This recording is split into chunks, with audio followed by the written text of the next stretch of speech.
여러분 안녕하세요. 부동산 재테크 고급 정보를 얘기해주는 북두칠성입니다.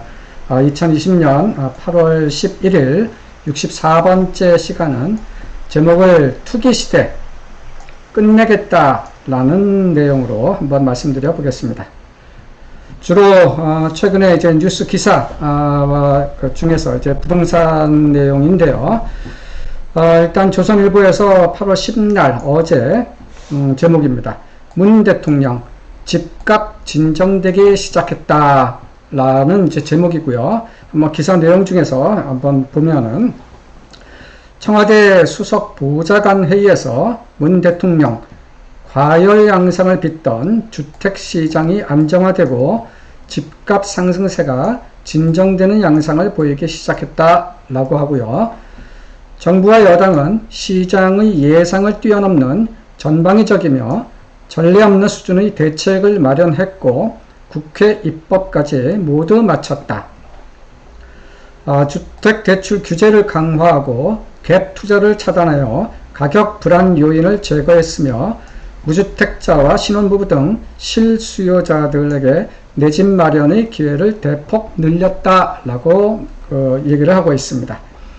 부동산 제도가 적지 않게 변화되면서 국민들께서 불안이 크신 것을 잘 알고 있으며 이번 대책이 완전할 수는 없는 것이므로 계속해서 보완해 나가겠다라고 조선일보에서는 기사를 쓰고 있습니다. 다음 기사는 YTN이고 8월 10일 어제입니다.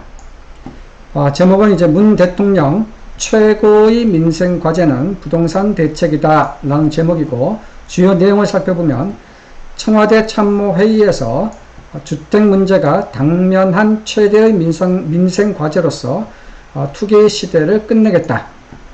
불로소득 환수, 대출 규제 강화, 주택 공급 확대, 임차인 권리 강화가 주택 정책의 종합판이다. 그리고 정부가 책임지고서 주거 정의를 실현하겠다. 실수요자는 확실히 보호하고 투기는 반드시 근절하겠다. 이런 내용은 계속 현 정부 들어서 계속 수차례 계속 듣고 있는 똑같은 어떤 멘트 내용이겠습니다. 중저가 1주택자에 대해서는 세금 경감 그리고 공공임대주택을 확장해 나갈 것이고 부동산 시장 감독기구 설치 등 추가 대책이 거론되고 있다. 여기서 부동산 시장 감독 기구 설치라는 것은 국토부 산하에 이런 또 별도 기구를 설치를 하겠다라는 내용으로 보여집니다. 이와 관련돼서 지난 8월 2일 날 김조원 청와대 수석은 이런 식으로 부동산 정책을 하는 것은 마녀 사냥이라며 회의실을 퇴장했다라는 내용도 있습니다. 기본적으로 불로소득과 자유경제 간의 경계를 어떻게 구분하느냐 하는 것은 어려운 화두가 되기는 합니다. 대출 규제가 굉장히 지금 전방위적으로 진행되고 있는데 이런 대출 규제는 서민 경제에도 심각한 악영향을 미치게 될 사안이고 또 실질적으로도 미치고 있는 것으로 보여집니다. 또 최근에 주택 공급 확대 방안을 이제 여러 가지 이제 얘기를 했는데 상암동이라든가 과천이라든가 태릉 골프장이라든가 또 용산의 캠프킹 부지 그런 쪽에 이제 다양한 주택 공급 확대 방안을 발표를 했는데 해당 지자체하고는 협의 진행도 거의 없이 일방적으로 중앙정부가 이제 발표를 한 것이다 라고 하면서 해당 지역 주민들이 시위, 데모도 하는 등 서민들의 어떤 반발도 드러나고 있는 상태입니다. 그리고 임차인 권리 강화라고 해가지고 임대차 3법을 이제 국회 법 통과가 됐는데 앞으로도 지속적으로 임대인과 임차인 간의 다양한 형태의 논쟁이 계속 발생하리라 그렇게 보여집니다. 또 하나의 기사는 오늘 날짜입니다. 서울경제에서 문재인 대통령 집 문제 적극 개입을 할 것이고 부동산 감독기구를 설치하겠다. 청와대 수석보좌관 회의에서 주택시장에 정부가 적극적으로 개입하는 것은 세계적으로 일반적 현상이다. 그리고 주요 선진국들은 무제한적 계약갱신 청구권과 표준 임대료를 도입하는 도시들도 많다. 그리고 부동산 상시 감독 기구를 설치하는 것을 검토하고 정부가 책임지고 주거 정의를 실현해 나가겠다. 특히 다주택자라든가 법인의 주택 보유 세제 개편은 부동산 투기를 끝내겠다는 강력한 의지로 보면 된다. 보유세는 선진국에 비해서 우리나라 아직도 낮은 편이고 OECD의 절반 수준에 불과하다. 그리고 주요국은 예외 사유가 없는 한 무제한적으로 계약갱신 청구권을 인정을 해주고 있고 표준 임대료 제도를 실시하는 국가들도 많다라고 얘기를 하고 있습니다. 하나하나 무엇이 옳고 무엇이 그른지 평가하는 것이 쉽지만은 않지만 굉장히 어쨌든 불편하게 부동산 정책이 이제 규제 쪽으로 점점 강조가 되고 있는 것 같습니다. 이런 내용에 대해서 기사에서는 서진영 대한부동산 학회장 왈 임대차 3법 등을 속전속결로 도입을 하고 부작용이 나타나자 땜질 처방을 하려는 것 같다. 또다시 시장을 부정하는 것 같다. 규제는 또 다른 규제를 낳게 될 것이다.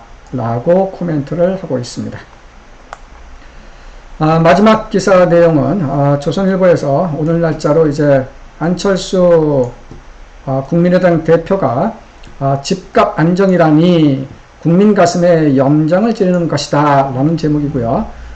문 대통령 간신배들로 둘러싸여 있는 것이냐, 그리고 안 대표는 문 대통령의 집값 안정 발언에 대해서 부동산 정책 실패로 크게 상처받은 국민의 가슴에 염장을 지르는 행태다라고 하고, 청와대는 신문도 안 보고 여론 청취도 안 하느냐, 아니면 대통령이 온통 눈 귀를 가리는 간신배들로 둘러싸여 있는 것이냐 라고 질타를 하고 있습니다. 그리고 집값이 잡혔다니요. 이미 오를 대로 올랐는데 만약 여기서 더 올라간다면 그것은 국민 보고 죽으라는 이야기다. 23번씩이나 되는 정부의 부동산 대책은 정부 실패를 반증하는 것이다 라고 하고, 이 정권의 부동산 실패는 규제 일변도 정책과 공급 불안, 또 정부 정책의 불신 등이 복합적으로 작용한 결과라며 성남 민심을 수습하려면 무엇보다도 먼저 대통령이 진심으로 정책 실패에 대해 사과를 하고 관련 장관과 참모들을 경질하는 것부터 시작해야 할 것이다 라고 안철수 대표는 언급하고 있습니다. 북두칠성의 간단한 의견 몇 가지 말씀드려 보겠습니다. 규제 만능주의는 시장의 역습만 초래될 수 있으며 국민 모두를 힘들게 할 것입니다. 과거에 노무현 정부 때를 그대로 답습하고 있는 모습으로 보여지고 있고, 결국 부동산 가격은 잡지 못하고 서민경제만 더더욱 수렁에 빠뜨리게 될 것으로 생각할 수도 있겠습니다.